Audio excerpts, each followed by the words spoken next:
Hello friends, मैं हूं अजीज शेख। आप देख रहे हैं मूवी स्टॉक चैनल, जिस पर आज मैं बात करने वाला हूं नेटफ्लिक्स की most awaited series stranger things के सीजन 4 के रिलीज किए गए क्रूल हाउस के टीजर के बारे में कि इस टीजर से स्ट्रेंजर थिंग्स के फैन को किस तरीके का टीज दिया जा रहा है। हालांकि इस पर मैं ऑलरेडी डिस्कशन कर चुका हूं स्ट्रेंजर थिंग्स की ही बाकी दूसरी वीडियोस में, लेकिन फिर भी कई लोगों ने मुझे डीएम कर इस ट्रेलर का ब्रेकडाउन करने के लिए कहा है। इसलिए अब उनकी विश पूरी करने के लिए इस वीडियो में बात कर लेते हैं अभी की क्रूल हाउस की दिखाए गए टीजर की सारी डिटेल्स की, इसका स्ट्रेंजर थिंग्स सीजन 4 से क्या कनेक्शन है। लेकिन उससे पहले एक छोटी सी स्पॉइलर वार्निंग के साथ साथ एक छोटी सी रिक्वेस्ट भी, जो है चैनल को सब्सक्राइब, वीडियो को लाइक और शेयर करने की।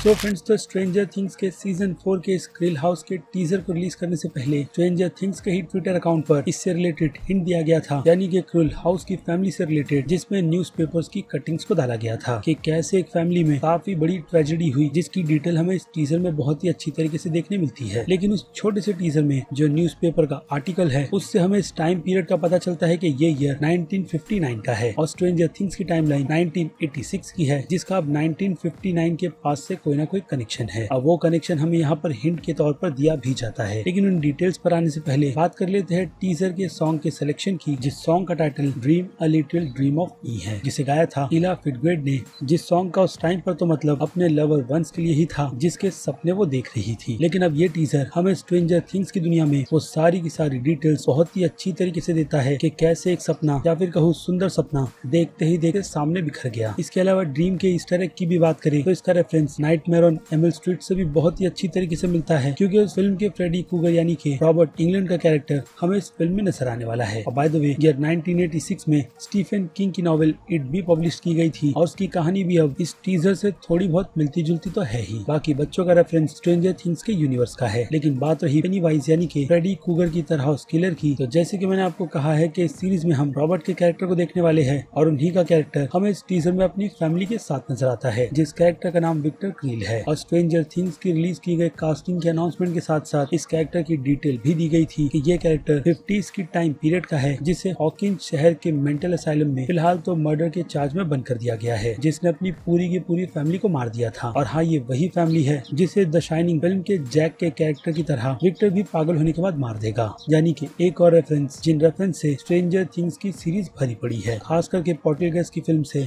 जिसकी इंस्पिरेशन इस सीरीज में कनेक्शन बनाने के लिए की गई है, जो की लाइट की फ्रीक्वेंसी थी। और वैसी ही फ्रीक्वेंसी हमें इस टीजर में भी बहुत ही साफ तरीके से नजर आती है, मानो जैसे कि क्रील फैमिली पर कोई नजर काफी समय पहले से ही रख रहा था। लेकिन इसका एहसास क्रील फैमिली को नहीं था कि उनकी हंसती खेलती ये फैमिली धीरे धीरे किस मुसीबत में पड़ने वाली है, जिससे वो लोग बाहर कभी भी निकल नहीं पाते। और फिर एक दिन विक्टर का पागल होना, जिस पागलपन के चलते हम इस सीन में उसे अपने मरे हुए बच्चों के सामने खड़ा हुआ देखते हैं, जिसके बाद ये टाइमलाइन सीधे 1959 से जंप कर ईयर 1986 में आ जाती है। और घर वही है, यानी कि क्रील हाउस, जिसके बारे में अब इस सीरीज में बच्चे बात करेंगे और वो लोग अपने सवालों के जवाब ढूंढने के लिए यहाँ पर आने वाले हैं, जिसका कनेक्शन फैंस के अकॉर्डिंग टाइम ट्रेवलिंग के जरिए किया जाएगा। लेकिन फिलहाल तो उस थियरी पर अभी के लिए मैं इतना श्योर नहीं हूँ। लेकिन स्ट्रेंजर थिंग्स के यूनिवर्स में ये सारी की सारी चीजें भी पॉसिबल है, जिस पर फिलहाल तो उन्हें बिल्कुल भी नहीं जाना चाहिए, बल्कि इसी पर फोकस करना चाहिए कि विक्टर के कैरेक्टर के साथ पास्ट में क्या हुआ था, जिसके चलते वो पागल खाने में बंद है। और हाँ, वो वहाँ से भागेगा भी और फिर क्या पूरा का पूरा केओस विक्टर के कैरेक्टर के इर्द गिर्द रहेगा। और हमें बाद में यही पता चलेगा कि असल में विक्टर भी मोहरा था, विलर बिली की तरह, जिसे माइंड फ्लेयर ने अपने कंट्रोल में रखा था। लेकिन ये काफी पुरानी बात है, जिसका ट्विस्ट देखने में हमें तो काफी ज्यादा मजा आने वाला है, क्योंकि अब इससे ऐसा ही लगता है कि ये सीरीज